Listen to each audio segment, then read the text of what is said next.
You've given me an excuse to talk about the history of Inception, one of my longest and most meaningful hyperfixations. Our story begins in the mid-1980s when Christopher Nolan was a film student.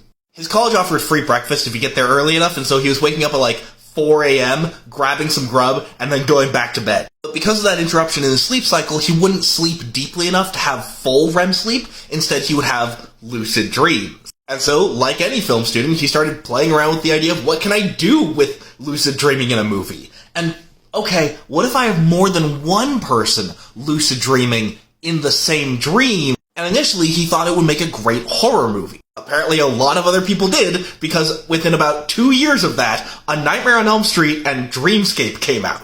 I don't know whether that's why he changed the direction of the movie, or whether that's just a thought that he toyed around with and decided, that's not the right direction. Because over the next 15 years, he developed and toyed with the concept until he had a treatment complete with diagrams for each level of the movie. And by the year 2000, he had basically a finished screenplay. And I know it's the year 2000 because that's when he started to get popular on the film festival circuit.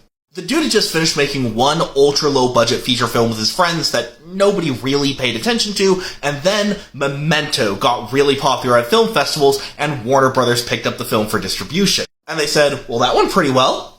Hey, Chris, what do you want to do next? And this second-time filmmaker, whose entire resume was small-scale, ultra-low-budget, dialogue-driven psychological thrillers, pitches Inception.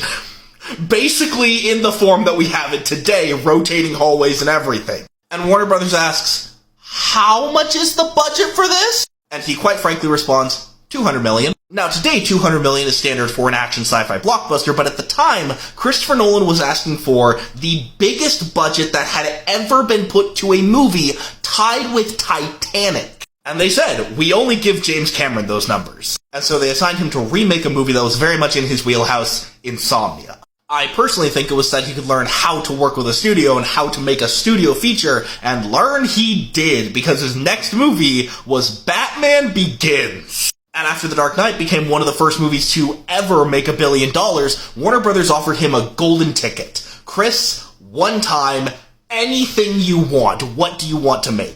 And his first thought is, Bond. I want Bond.